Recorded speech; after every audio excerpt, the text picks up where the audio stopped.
नमस्कार मंडळी. भूतांच्या गोष्टी ऐकायच्या आहेत का? मग चला माझ्यासोबत. कुठे? भूतांच्या जगात. आपल्या आजच्या सत्य अनुभवांचे नाव आहे राखणदार. आपल्या आजूबाजूला अशा अनेक जागा असतात ज्यांना आपण साध्या नजरेने पाहतो, पण त्या जागांचा एक वेगळाच इतिहास असतो. गावाकडं एक गोष्ट नेहमी सांगितली जाते, प्रत्येक जागेला एक राखणदार असतो. राखणदार म्हणजे भूत नाही किंवा वाईट शक्ती नाही, तो एक दैवी रक्षक असतो जो त्या जागेची, त्या परिसराची राखण करतो. पण राखणदार नेहमीच शांत असेल असं नाही, तो कडक असतो. नियम पाळणाऱ्यांना तो काही करत नाही, पण जो कोणी त्या जागेची मर्यादा ओलांडतो, थट्टा करतो किंवा अनादर करतो त्याला तो नक्कीच थांबवतो. कधी इशारा देऊन, कधी शिक्षा देऊन, आणि गरज पडली तर भयानक रूपसुद्धा धारण करतो. पण लक्षात ठेवा, त्याचा हेतू घाबरवणं नसतो, तर चूक थांबवणं असतं. म्हणूनच म्हणतात राखणदार वाईट नसतो, पण नियम तोडणाऱ्यांना तो कधीच सोडत नाही. आज आपण जे वेगवेगळे 2 अनुभव ऐकणार आहोत ते असेच आहेत, जिथं व्यक्तीने नकळत एक चूक केली आणि त्या जागेच्या राखणदाराने त्याला त्याची जाणीव करून दिली. आजचा पहिला अनुभव संजय फुटाणे, वय वर्ष 56, यांनी सातारा येथून पाठवला आहे. ही घटना त्यांच्या आणि त्यांच्या जिवलग 2 मित्रांसोबत सन 1995 मध्ये घडली आहे, जेव्हा ते काही दिवसांसाठी आपल्या गावी साताऱ्याला गेले होते. त्यावेळी त्यांच्या गावातल्या एका जवळच्या नातेवाईकाचं दुःखद निधन झालं होतं आणि सगळ्या गावावर एक जड, उदास छाया पसरली होती.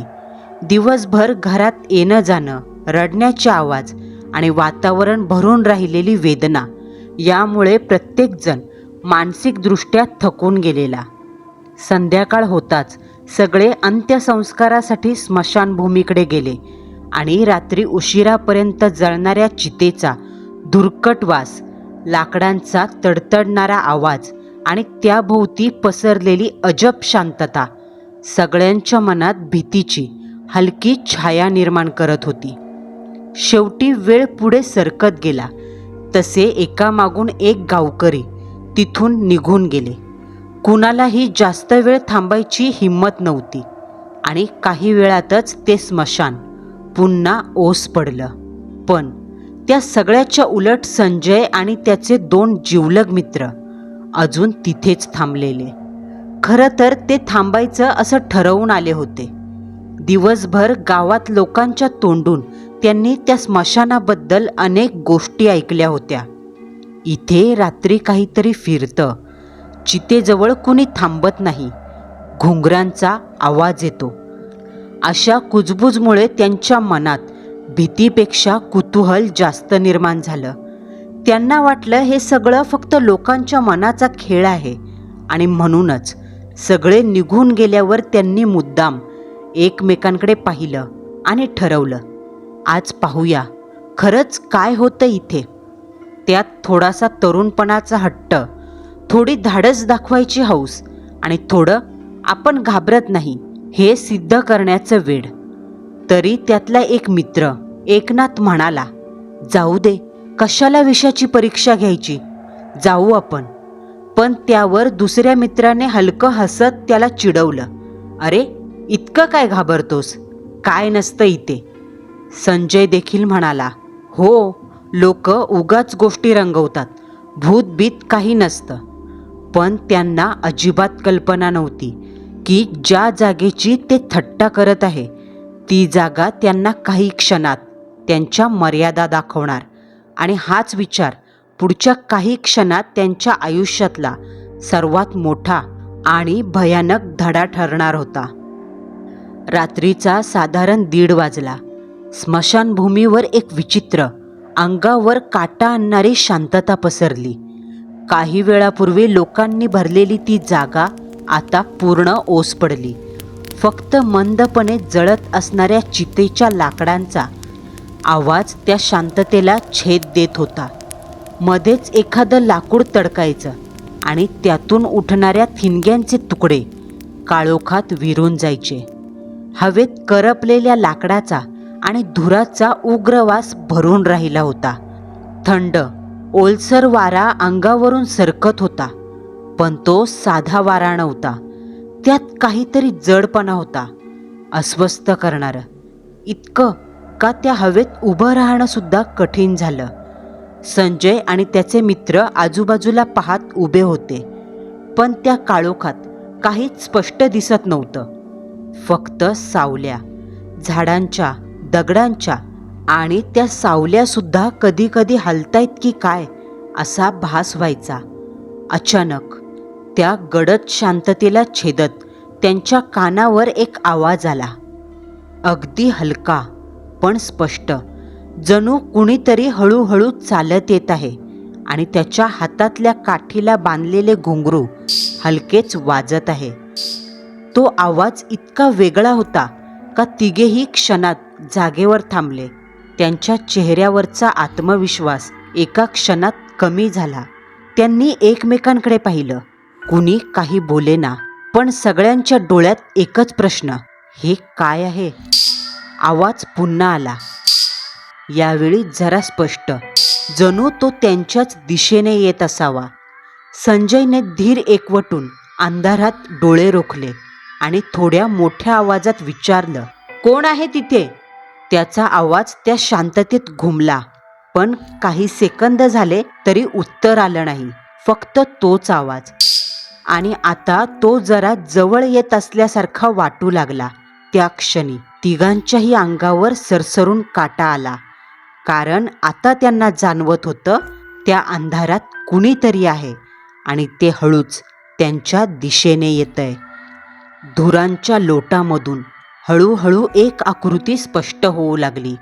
सुरुवातीला फक्त एक सावली, मग त्या सावलीला आकार येऊ लागला. उंच सडपातळ देहयष्टी, अंगावर पांढरा पण जागोजागी फाटलेला अंगरखा, जो त्या मंद वाऱ्यात हलकेच हलायचा. डोक्यावर गुंडाळलेलं काहीतरी वस्त्र आणि हातात एक लांब काठी. त्या काठीला बांधलेले घुंगरू हलकेच छन छन असा आवाज करत होते. प्रत्येक हालचालीसोबत तो आवाज त्या शांत स्मशानात अजून भेदक वाटायचा, प्रत्येकाच्या काळजात घुसायचा. ती आकृती अगदी स्थिर उभी होती, हलत नव्हती, पण तरीही तिच्याकडून एक विचित्र दडपण जाणवत होतं. जणू ती फक्त उभी नसून त्यांच्याकडे एकटक पाहत आहे. त्या नजरेचा भार इतका जड होता का संजय आणि त्याचे मित्र नकळत एक एक पाऊल मागे सरकले. पण सगळ्यात भयानक गोष्ट म्हणजे त्या माणसाचा चेहरा पूर्णपणे काळोखात हरवलेला. कितीही डोळे किलकिले करून पाहिलं तरी त्याचे डोळे, नाक काहीच दिसत नव्हतं. जणू तिथे चेहराच नव्हता, फक्त काळा पोकळ भाग. क्षणभर तिघांच्याही मनात भीतीची तीव्र लाट उठली, पण ती भीती लपवण्यासाठी, स्वतःलाच धीर देण्यासाठी संजयचा एक मित्र जबरदस्तीने हसत म्हणाला, अरे, कुणीतरी गावातला असेल.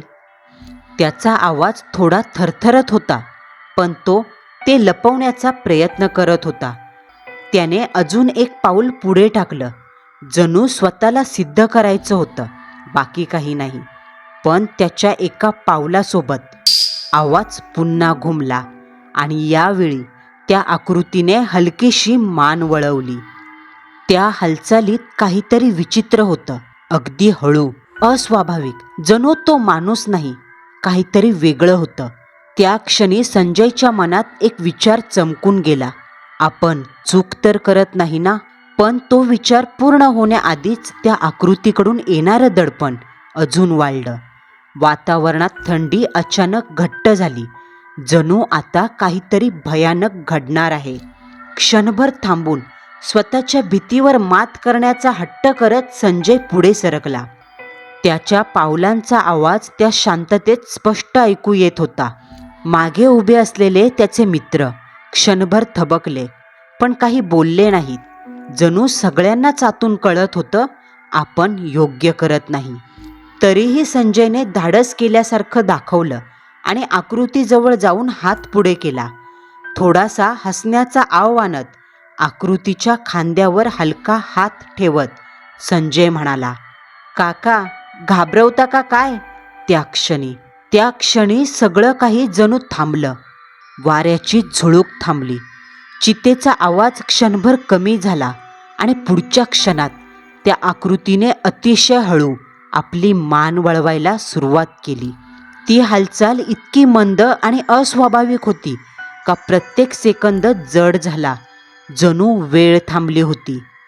संजयचा हात अजूनही तिच्या खांद्यावर होता, पण आता त्या आकृतीच्या स्पर्शात काहीतरी विचित्र जाणवत होतं. थंडावा, अगदी बर्फासारखा. त्या आकृतीची मान पूर्णपणे वळली आणि त्या काळोखातून तिचा चेहरा समोर आला. संजयच्या डोळ्यासमोरचं दृश्य पाहून त्याच्या अंगातलं रक्तच गोठलं, कारण त्या चेहऱ्यावर डोळे नव्हते. जिथे डोळे असायला हवे तिथे फक्त खोल, काळे, अंतहीन खड्डे होते. जणू त्या पोकळीत नजर गेली का परत बाहेर येणं अशक्य. आणि त्या खड्ड्यातून एक विचित्र काळोख बाहेर झिरपत होता. त्याचं तोंड साधं नव्हतं, कानापर्यंत फाटलेलं. ओठावर एक विचित्र विकृत हास्य, जणू मानवी चेहऱ्याचा केवळ एक भयानक मुखवटा. संजयचा श्वास अडकला. त्याचे हात आपोआप मागे आले, पण त्याला हलता येईना. जणू सारं शरीर गोठून गेलं. आणि तेव्हाच ती आकृती हसू लागली. पण तो आवाज, तो कोणत्या माणसाचा नव्हता, एका व्यक्तीचा नव्हता. जणू अनेक वेगवेगळे आवाज एकाच वेळी एकाच ठिकाणावरून घुमत आहे. काही आवाज जाड, काही पातळ, काही जवळचे, काही लांबून येणारे. सगळे एकत्र मिसळून एक भयान, असह्य असं हसणं तयार करू लागले. तो आवाज स्मशानात पसरला, झाडांच्या सावल्यात घुमू लागला आणि त्या हसण्याने या तिघांच्या रक्ताचं पाणी झालं. कारण त्यांना आता स्पष्ट कळालं, हे काही साधं नाही आणि त्यांच्याकडून किती मोठी चूक झाली. त्या विकृत हसण्याचे पडसाद अजून हवेत घुमत असताना अचानक त्या आकृतीचा आवाज थांबला. एकदम शांतता पसरली. ती दबलेली, घुसमटवणारी, जणू पुढच्या क्षणात काहीतरी प्रचंड घडणार आहे. संजय आणि त्याचे मित्र अजूनही थिजलेल्या अवस्थेत उभे. ना पळता येतंय ना आवाज निघतोय. आणि तेव्हाच त्या आकृतीने आपल्या हातातील काठी हळूच वर केली. तिच्या हालचालीत एक विचित्र धीटपणा आणि अधिकार जाणवत होता. आणि पुढच्या क्षणी काठीने जमिनीवर जोरात आपटल्याचा आवाज संपूर्ण स्मशानात घुमला. त्या एका आवाजाने जणू सगळं वातावरण हादरून गेलं. जमिनीखालून हलकी कंपनं जाणवली. चितेच्या ज्वाळा अचानक उसळल्या. हवेतला गारवा एक क्षणात थंड, बोचणारा झाला. आणि त्याच वेळी त्या आकृतीच्या तोंडातून एक आवाज बाहेर आला, ही जागा पवित्र आहे, इथं थट्टा चालत नाही. तो आवाज फक्त कानावर पडत नव्हता, सरळ छातीत घुसत होता. प्रत्येक शब्दात राग, इशारा होता आणि एक प्रकारचा अदृश्य अधिकार.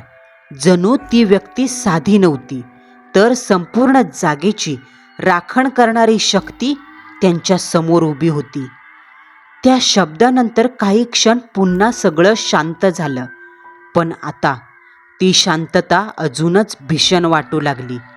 कारण त्या तिघांना जाणवलं, त्यांनी ज्या गोष्टीची थट्टा केली ती गोष्ट साधी नव्हती. त्या शब्दाचे प्रतिध्वनी हवेत घुमत असताना पुढच्या क्षणी काहीतरी अनाकलनीय घडलं. समोर मंदपणे धगधगत असलेली चिता अचानक जोरात भडकली. जणू कुणीतरी अदृश्य शक्तीने तिला पेटवून दिलं. ज्वाला एक क्षणात उंच उसळल्या. पिवळट केशरी आग काळोखाला चिरत आकाशाकडे झेपावली. त्या प्रकाशात आजूबाजूच्या झाडांच्या सावल्या वेड्या वाकड्या हलू लागल्या आणि संजय व त्याच्या मित्रांच्या चेहऱ्यावर ज्वालांची छाया नाचू लागली. पण ती आग साधी नव्हती. त्या ज्वालांमध्ये काहीतरी जिवंतपणा होता. जणू केवळ लाकूड जळत नाही, आत काहीतरी हलतंय. संजयने थरथरत्या नजरेने त्या चितेकडे पाहिलं आणि पुढच्या क्षणी त्याच्या छातीची धडधड जणू थांबलीच. कारण त्या आगीतून हळूहळू काहीतरी बाहेर यायला लागलेलं. सुरुवातीला धुरात अस्पष्ट आणि मग स्पष्ट. हात, जळालेले, काळे, कोळशासारखे, त्वचा सोललेली. काही ठिकाणी हाडं दिसत होती. ते हात आगीच्या ज्वालांमधून वर येत होते, वाकत होते, हवेत तडफडत होते. जणू कुणीतरी आत अडकलंय आणि बाहेर पडण्याचा आटोकाट प्रयत्न करतंय. प्रत्येक हालचालींसोबत ज्वाला अजून भडकू लागल्या आणि हातांची संख्या वाढू लागली. 1, 2, 3. जणू अनेक हात एकाच वेळी मदतीसाठी झगडू लागले. आणि मग त्या भयान दृश्यांसोबत आवाज येऊ लागले. वाचवा, वाचवा! अतिशय करुण, आतून येणारे, वेदनेने भरलेले आवाज. जणू त्या चितेच्या आत अडकलेल्या आत्म्यांचा आक्रोश असावा तो. ते आवाज कानावर पडत नव्हते, थेट मनात घुसत होते. प्रत्येक ओरड जीव वाचवण्याची होती. संजय आणि त्याचे मित्र पूर्णपणे स्तब्ध झाले. डोळ्यासमोर घडणारं दृश्य ते मानायला तयार नव्हते, पण ते खरं होतं. सगळं त्यांच्या समोर घडत होतं. आणि त्या क्षणी त्यांना एक गोष्ट स्पष्ट जाणवली. ज्या जागेची थट्टा केली ती जागा जिवंत आहे आणि इथे काहीतरी आहे. ते भयानक दृश्य डोळ्यासमोर घडताना पाहताना संजय आणि त्याच्या मित्राच्या अंगातलं धाडस पूर्णपणे कोसळलं. आता एक क्षण इथे थांबणं म्हणजे स्वतःला संकटात ढकलणं हे त्यांना स्पष्ट कळालं. कुणाच्याही तोंडातून शब्द निघेना. पुढच्या क्षणात तिघांचे पाय आपोआप वळले आणि वेड्यागत पळू लागले. धडपडत, घसरत, कोण कुठे आहे याचं भान न ठेवता फक्त एकच ध्यास, जितक्या लवकर शक्य आहे तितक्या लवकर त्या जागेतून बाहेर पडायचं. पळताना त्यांच्या पायाखाली सुकलेल्या पानांचा आवाज येत होता. श्वास जोरात चालू होते. छाती इतकी धडधडत होती का आत्ता बाहेर येईल. मागून अजूनही आगीचा उजेड त्यांच्या पाठीवर पडत होता आणि कानात वाचवा, वाचवा हे प्रतिध्वनी घुमत होते. अचानक संजयला एक ओढ जाणवली आणि त्याने नकळत मागे वळून पाहिलं. आणि त्या क्षणी त्याला दिसलं, तो राखणदार अजूनही तिथेच उभा होता, पूर्ण स्थिर, एकटक त्याच्याकडे पाहत. त्या जळत्या चितेच्या उजेडात त्याची सावली अजून भयान वाटू लागली. हातातली काठी खाली टेकवली आणि तिचे घुंगरू हलकेसे हलू लागले. पण पुढच्या क्षणी काहीतरी विचित्र घडलं. त्या आकृतीभोवती धुराचे लोट गडद होऊ लागले. जणू काळोखच त्याला गिळायला लागला. हळूहळू त्याचं रूप अस्पष्ट झालं. आधी पाय, मग शरीर आणि शेवटी तो काळोखात विलीन झाला, जणू धुरात विरघळून गेला. तिथे कधी नव्हताच असा. हे दृश्य पाहून संजयचा जीव घशात अडकला. तो पुन्हा मागे न पाहता धावत राहिला, कारण आता त्याला समजलं ते जे काही होतं ते माणूस नव्हतं इतकं नक्की. आणि त्याने यांना दाखवून दिलं का त्या जागेची मर्यादा ओलांडण्याची किंमत काय असते. दुसऱ्या दिवशी सकाळी अजूनही रात्रीच्या घटनेचा धक्का पूर्णपणे उतरला नव्हता. संजय आणि त्याचे दोन्ही मित्र गप्प बसलेले. चेहऱ्यावर भीती, गोंधळ स्पष्ट दिसत होता. रात्री त्यांनी जे पाहिलं ते खरं होतं का भास हे कळेना. पण भास एकाला होईल, दोघांना होईल, तिघांना सोबत. त्यांच्या मनाच्या आत खोलवर कुठेतरी हे जाणवत होतं का जे पाहिलं ते खरं होतं. शेवटी धीर करून त्यांनी गावातल्या एका ज्येष्ठ व्यक्तीला सगळा प्रकार सांगितला. त्या म्हाताऱ्याने सगळं ऐकलं. त्याच्या चेहऱ्यावर आश्चर्य नव्हतं, उलट एक गंभीर, जाणकार भाव आला. काही क्षण तो शांत राहिला आणि मग हळू आवाजात म्हणाला, "तो त्या स्मशानाचा राखणदार आहे." हे शब्द ऐकताच संजयला पुन्हा काटा फुटला. तो म्हातारा सांगू लागला, "राखणदार वाईट नाही, तो जागेचा रक्षक आहे, मेलेल्या आत्म्यांची राखण करणारा.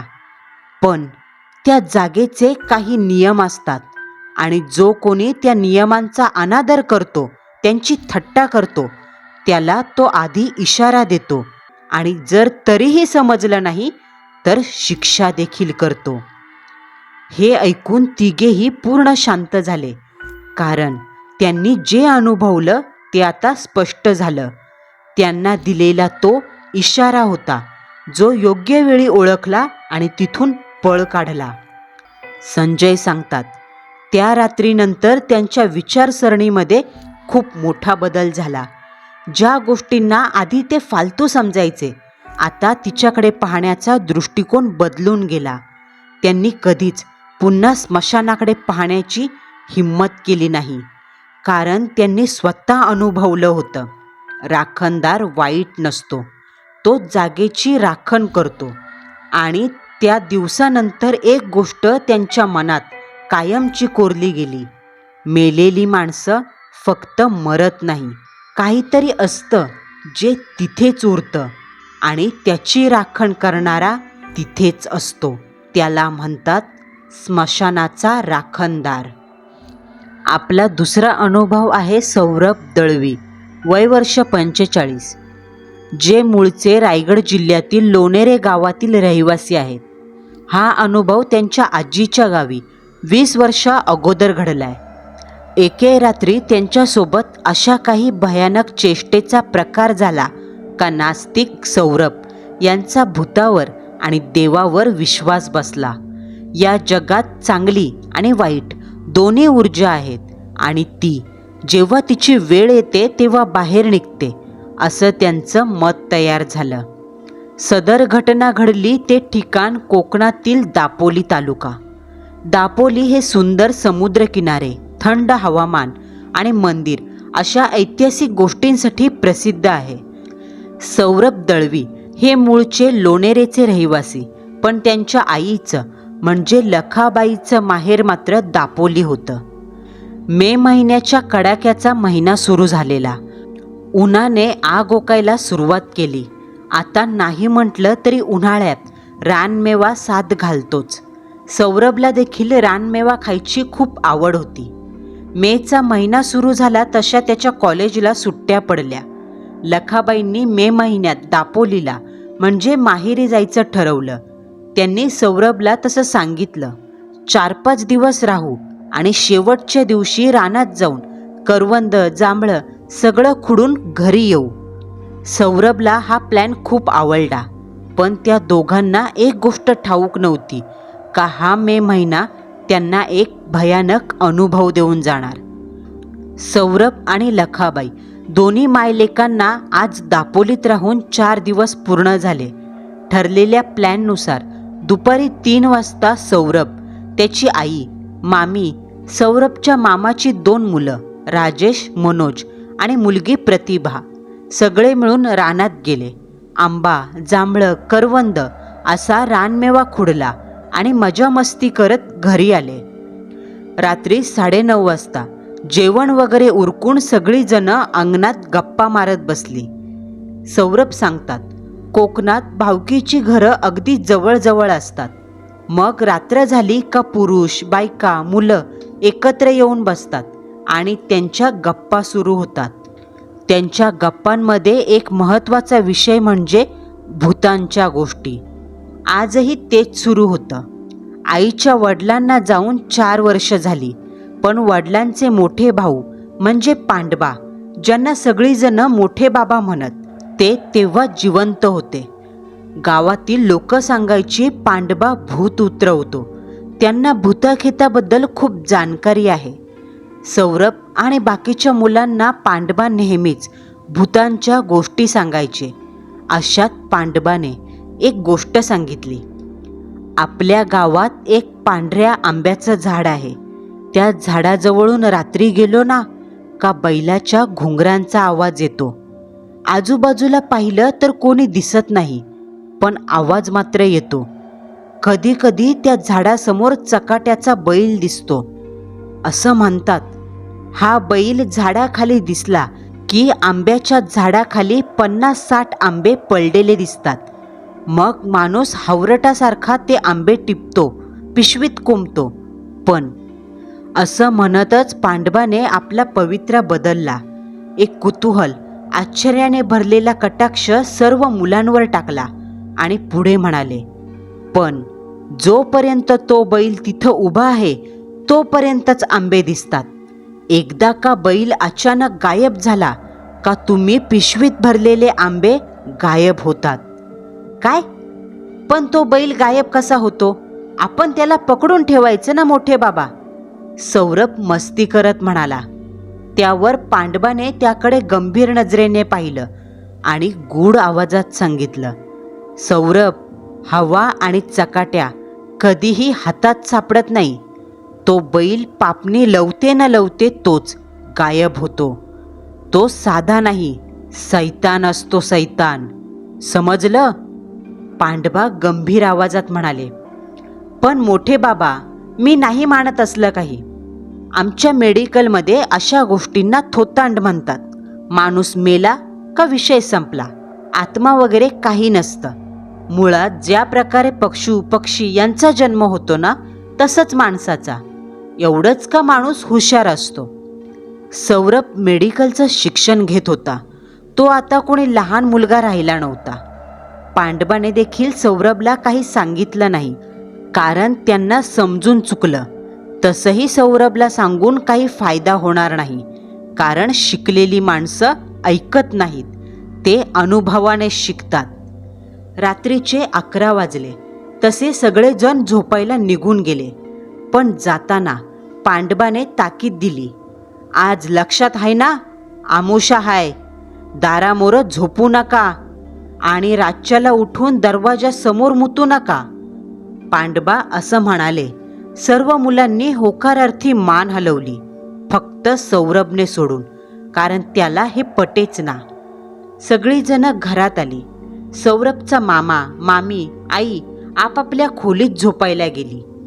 तर ही मुलं सौरभ, राजेश, मनोज आणि प्रतिभा चौघेजण हॉलमध्ये झोपणार होते. 11:30चा सुमार होता. सौरभच्या मामाने कामावरून काहीतरी मिठाई आणलेली. तीच सर्व मुलांनी खाल्ली आणि पाणी प्यायले. सौरभने पूर्ण 1 तांब्याभर पाणी प्यायलं. सौर्या, अरे एवढं पाणी पिऊ नको, राजेश जरा काळजीत म्हणाला. त्या वाक्यावर सौरभने प्रश्नार्थक नजरेने त्याच्याकडे पाहिलं आणि म्हटलं, का रे, काय झालं? आता काय थंडी आहे का पावला पावलास लघवीला जायला? असं म्हणत तो हसला, पण लागलीच शांत झाला, कारण त्याच्या जोकवर नेहमीच हसणारे राजेश, मनोज, प्रतिभा यांचे चेहरे सिरियस होते.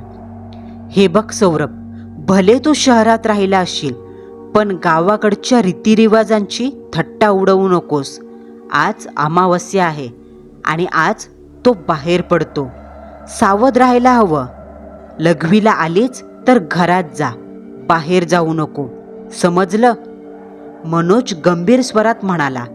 त्याच्या वाक्यावर सौरभने बैलासारखी मान हलवली आणि सर्वजण अंथरुणात झोपी गेले. हॉलमध्ये 2 पंखे होते. एक दरवाजाच्या उजव्या बाजूला, तर डावा थेट दरवाजासमोर, जिथे पाहुणे आल्यावर प्लास्टिकच्या खुर्च्या लाईनीत मांडून पंखा सुरू केला जायचा. सौरभ सर्वात शेवटी झोपलेला.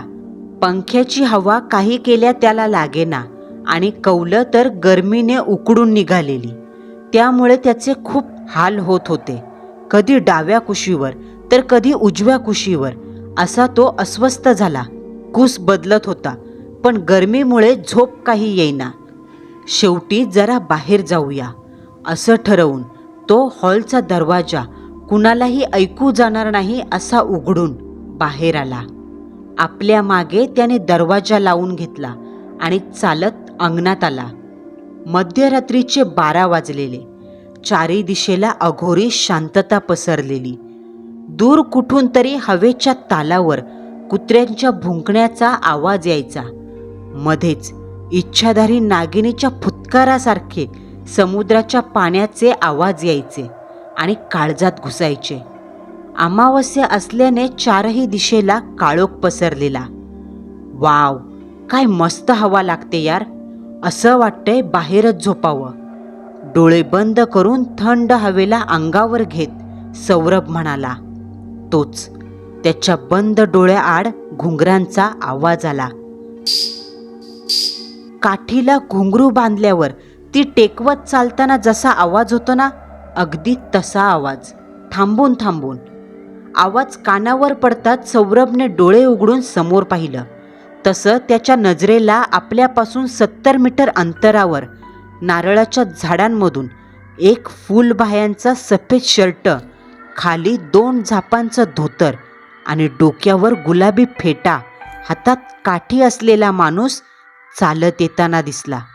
त्याच्या काठीला घुंगरू बांधलेले, ज्याचा अमावस्येच्या रातीला एक भयावह नाद होत होता.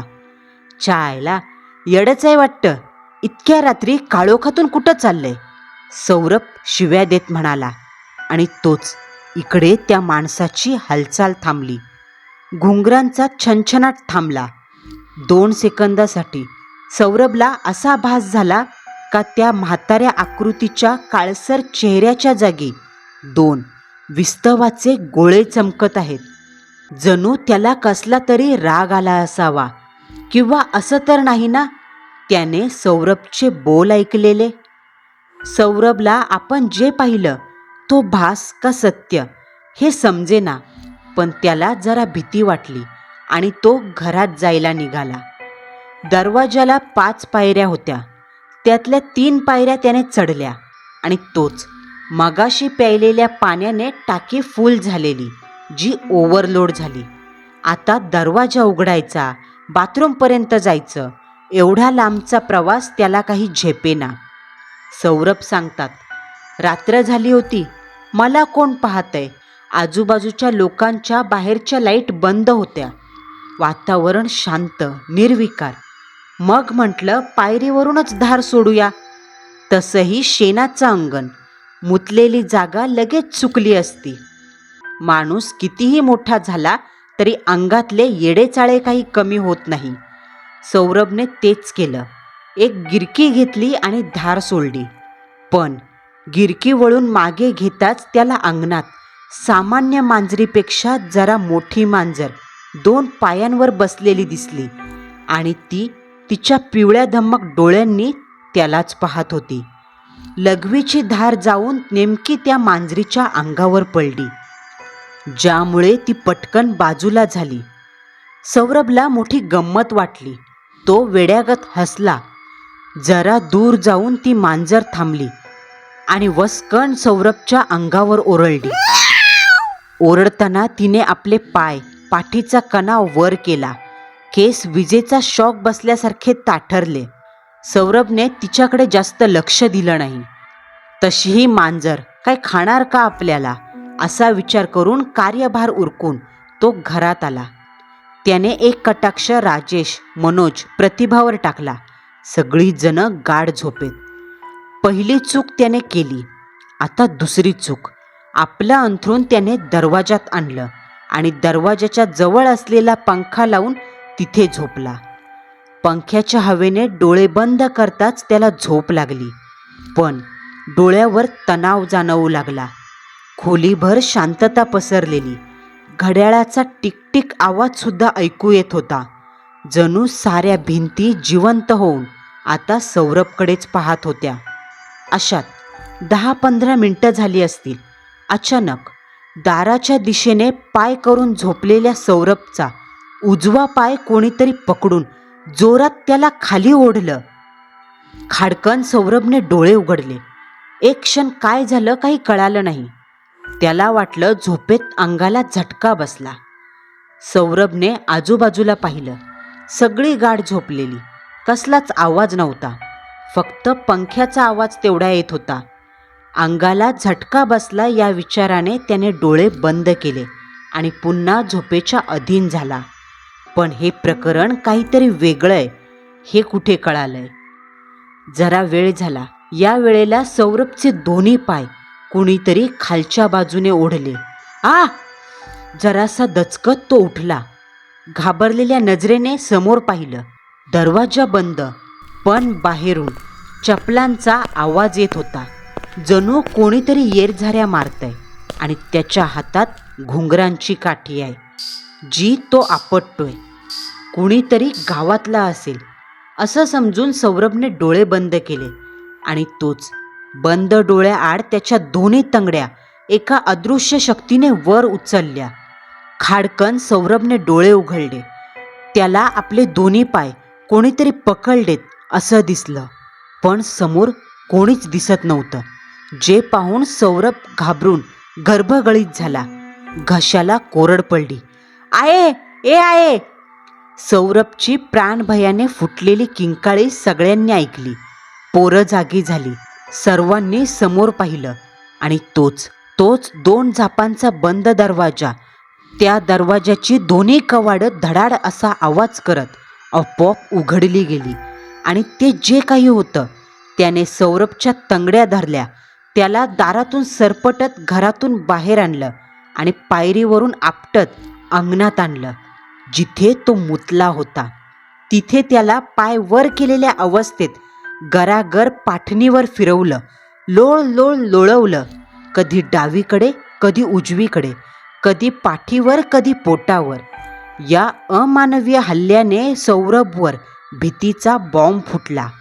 डोकं अक्षरशः बधीर झालं. तो भयंकर घाबरला. त्याच्या तोंडावाटे आई, बाबा, मामा, काका यासहित सगळ्या देवांची नावं बाहेर पडली. इतक्यात प्रतिभाने जाऊन आई वडिलांना आणि सौरभच्या आईला बाहेर बोलवलं.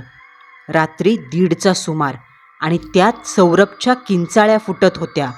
आजूबाजूच्या घराच्या बाहेरच्या लाईट पेटल्या. जो तो दारं उघडून बाहेर आला तसं सर्वांना जमिनीवर हातपाय हलवणारा सौरभ दिसला. त्याचे सर्व कपडे अंगणातल्या शेणाने माखलेले होते आणि त्याच्या अंगाला लघवीचा वास येत होता. पांडबा सौरभपाशी चालत आले.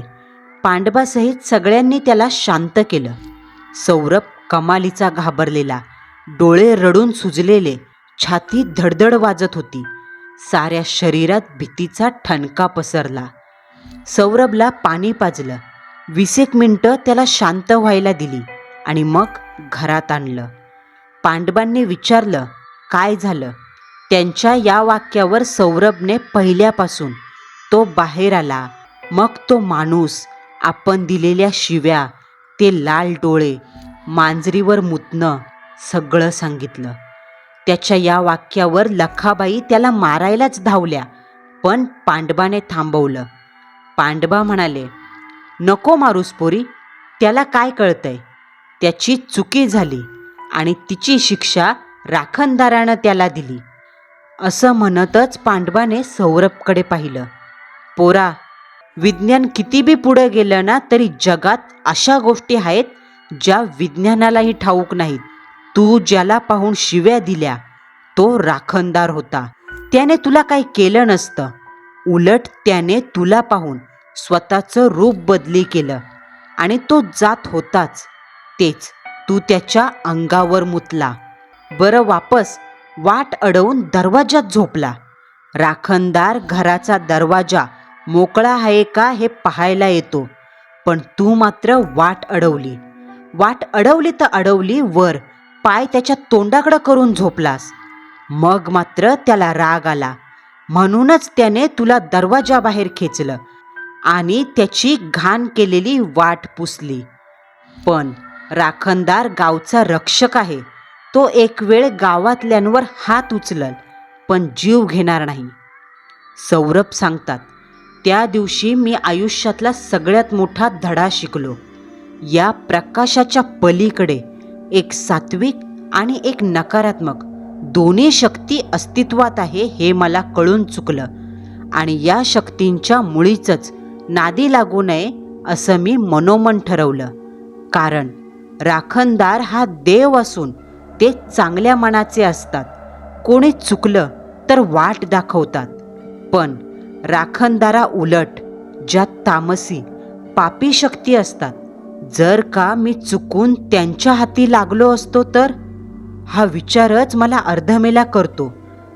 म्हणूनच या असल्या गोष्टींपासून नेहमीच 2 हात लांब राहणं पसंत करा. कारण का माहिती आहे का, दरवेळेस समोरचा राखणदारच असेल असं नाही ना. म्हणून एक गोष्ट लक्षात ठेवा, जिथं आपल्याला काही समजत नाही तिथं उगाच अक्कल पाजळून खेळ करायला जाऊ नका. कारण प्रत्येक वेळी तुम्हाला वाचवायला राखणदार येईलच असं नाही. मंडळींनो, आपला आजचा थरारक अनुभव तुम्हाला कसा वाटला हे कमेंट बॉक्समध्ये कळवायला विसरू नका. पुन्हा भेटू. नवा सत्य अनुभव, नवा थरार.